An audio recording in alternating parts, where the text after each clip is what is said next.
Hey again. Well, I had to change locations. They were starting to mow the lawn at the park and do some other maintenance things. So they're making too much noise, so I had to get out of there. But anyhow, I wanted to continue what I was talking about with sound currency and how it takes accountability, it takes oversight, it takes checks and balances.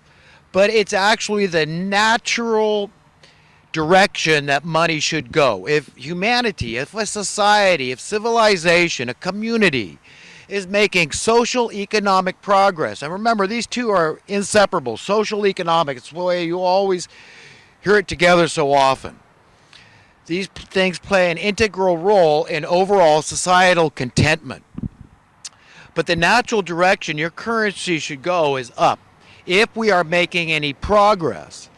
So understand, it's not like you got to force this thing a lot. You just got to, demand. I mean, people in the government whom we hire to represent the people, not some of the people, remember, to represent all the people, then they can do this thing. They can pull it off by demanding justice from the banksters that are printing the money. They print money. They say that, the country's in debt, and they walk around with all the loot. You see how this thing works? And as long as the politicians, they sell their conscience, they compromise their integrity, as long as their numbers are going up and they can vote themselves a raise anytime they want, they really don't care. They don't even want to understand sound currency, unsound. I don't know. Nothing I can do. It's just happening. Inflation just happens. My dollar just gets debased. It just happens. It's natural. There's reasons. It's supply and demand. They just don't know. They're ignorant. They're stupid. They're deceived. They're confused. And they don't want to deal with it. It's too hard to deal with it. It makes their head hurt. But these things are simple. Let's take an issue like taxes. People say, oh, taxes. I know you're talking about money that we have to pay the government, property taxes, sales taxes, income taxes. No, now cost of living tax. Okay, how many liberals, we say, well, that's a liberal cause. They always want to raise taxes. They believe in the Robin Hood theory, right, because they're egalitarians. And they believe in taking from others to give to others. You know what? How absurd is this thing when we all know the rich just put their money offshore, they find loopholes. Okay, they get attorneys that can, pay a fraction of what the government says they ought to pay. Okay, so understand how this thing works and why it doesn't work successfully, because they don't want it to work successfully. So, is the answer just to keep raising taxes in perpetuity? Who do we blame? We're going to blame the Democrats for that? When in the government, it consists of Democrats and Republicans, so they're all benefiting from it. How about landlords out there? Am I just talking to Democrat landlords, or are there Republican landlords? Of course they are, and they all benefit from the market manipulation. Say they in unison, they raise their rents. They put out a notice, and the mainstream media parrots it and says, oh, sorry, expect housing prices to go up because the California Apartment Association says they are. Not based on supply and demand. They could have half the apartment complex unrented, and they're still going to charge you rent. So how does that relate to supply and demand? They're still going to increase your rent. You see how this thing works? It never ends. And the same with the taxes. Of course they got to raise your taxes. You got to pay for rich dad and other up-and-coming rich dads out there who say, I'm taking advantage of this crisis. I'm going to act like a vulture capitalist. I'm just going to get me my share of what's mine and screw everybody else. Social Darwinianism all the way, baby. So, you get how this thing works. It's not working because they don't want it to work. If it ever worked, they'd be out of business, okay? It's that simple. They'd be out of business. If they couldn't increase, just steadily keep people poor through debasement of currency, unsound currency, your cost of living goes up, wages don't go up, and not nearly commensurate with the cost of living. Even if they give a small cost of living adjustment, they're going down in the aggregate. Wages are literally going down. So as we need more numbers, our numbers are going down. Our ability to make the numbers, there's less and less work out there. The jobs aren't as good. The whole thing can't work It can't. It can't work not without creating more and more poor people, desperately poor people that literally die out in the cold. This is that whole social Darwinian thing. You're gonna die if you can't keep up, man, with the rat race, with the dog eat dog, predatory, devour each other economic system we have. Then tough, man. Then we're just gonna roll right over. There's up and coming young people, up and coming young strong immigrants we could ship in. So just go away. We don't need you. And don't even go on welfare. You don't like Section 8? Well, don't go on it then.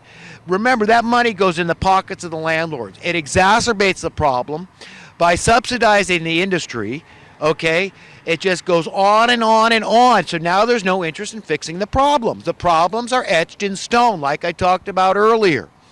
And once that happens, you got all these landlords out there now. In California, more than half the people in California are renters. We're setting a trend for the rest of the country. That's what I talk about, beware of the Californification of the nation. This is what I'm talking about. It's people losing hope. They say, I missed the boat. I'm never going to be a homeowner unless I can really increase my numbers, unless I pull a rabbit out of the hat. Somehow, but it just keeps getting harder and harder. They keep raising the bar. You know what I mean? You're running in the sand, and they just keep adding more sand, making it softer, so you just give up.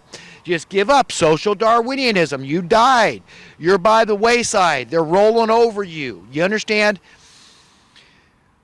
To have money in this world, this evil system, is an advantage, right? But to others, your advantage becomes their disadvantage. It's like at an auction, okay? Whoever has the most money at the auction is going to have an advantage. And that's how our system works. It's evil, and God can't stand it. I can't stand it. The game's rigged, and I don't want to play. I don't see the answer to my problems, okay, as making a lot of money and saying, oh, well, I'm okay, so you know what? I can't worry about you. That's your problem. Whatever happens to you, that's just, social Darwinianism. I've been trained. I've been indoctrinated. I've been inculcated. I've been brainwashed. I've been conditioned. I've been programmed. And this is just the way it is, man. We'll split hairs here and there, and we'll get into minutiae about issues, whether that's too much of a cost of living adjustment, and, whether we shouldn't give one, because it's going to cause inflation, all this nonsense. You would need to give cost of living adjustments, employers, if you had sound currency. Your employees' money would be going up by itself naturally. That's what should be happening here. And the reason it's not happening is because they're not letting it happen, okay? So we got this entire giant social welfare system is set up to take care of the people that fall through the cracks, right? They're poor. They're not poor because they're stupid or lazy. The vast majority are poor because they've been made poor. They've been disheartened. They give up on the evil system. They're doing what Jesus basically said to do. Hate your life in this world to have eternal life. It's about getting through it, man. Because the reality is all of us were born unspeakably wealthy. If you look at stuff from a logical standpoint, and the only truly logical standpoint is seeing things through his eyes. This planet belongs to God. We are all God's children. We have all a right. An entitlement is a right to share in the bounty of this earth. Period. End of story. Everybody, Republican, Democrat, Socialist, Communist, Capitalist, man, woman, every color, every creed, understand that fact. Okay, so when we talk about, people with issues about phobias, this guy's got xenophobia. Do you by chance have equalophobia? Okay, are you against equality? Are you against, embracing that basic fact that each one of us was born unthinkably wealthy, and not in terms of dollars and cents? Money is nonsense to God.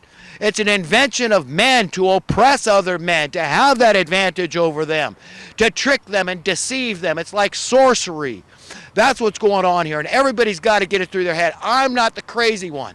I'm the guy going to my Bible and saying, look here what Jesus said. You should see money the way God sees money, as a false competing God that competes for our attentions and our affections, for our devotion, okay? That's what it is. That's what it is, folks, and there has to come an end to it all. That's what I'm talking about. So you want to know what you need to get ready for? That's it, and that's a beautiful day. For the truly upright that are ready for the whole truth and nothing but the truth, are ready to share this planet and live together in peace and harmony for all eternity, you got good things to look forward to. Ready it. Cultivate this in your heart, your mind, your spirit, your soul. Say, am I ready to really share the land, to get along with my brothers, to serve of my own free will and accord? Because I got an instinct, a conscience, I got talents that God gave me, and I want to give back. I want to contribute. I want to be a part of this thing. Do you need a big brother? I don't. And if you need a big brother, that's your problem. You're an elitist. You're not an equalitarian, and you can only be one or the other, okay? And that's it. It's as simple as that. If you say, well, yeah, I'm not elitist like the Bilderbergers, you're in the same classification. There's only two sides you can be on because you've got no clout. You've got no standing to say, well, wait a minute, they're taking elitism to a whole nother level. These are depopulationists. For crying out loud, they want to get the earth down to 500 million people from the current 7+ billion. Okay, these are bad people. These are war criminals like Henry Kissinger and all these people, these elitists. We know what they do. They're deviants. They're deceivers. Yes, they are all those things. But remember, if you're embracing the same philosophy, you've got to go to the same place. It's not right. God is either an equalitarian or God is an elitist, okay? He believes in inequality. I believe in individuality. You can't lose your individuality. I mean, if every single snowflake that ever fell on the face of the earth is individual, how much more are we individual? What chance is there of us ever losing our individuality? That's not what it's about, though. I'm talking about nuts and bolts stuff that we could enact today. We could embrace today this idea of bounty for everybody, freedom. I'm into freedom. I'm into security. What is security? You can't be free unless you're secure. How are you going to live in fear? Who's living in fear? That's what insecurity is. It's a form of fear, very tangible, real fear that you're going to lose the roof over your head. You're not going to be able to provide for your family. Clothes on your back and food on the table. That's fear, man. How can you be free if you're not financially free? Okay? So what am I saying? That's, not written in the Bible. It's not so radical. It's just true Christian talk. That's it. And we all need to come together and say, look, I see how these people have got us separated.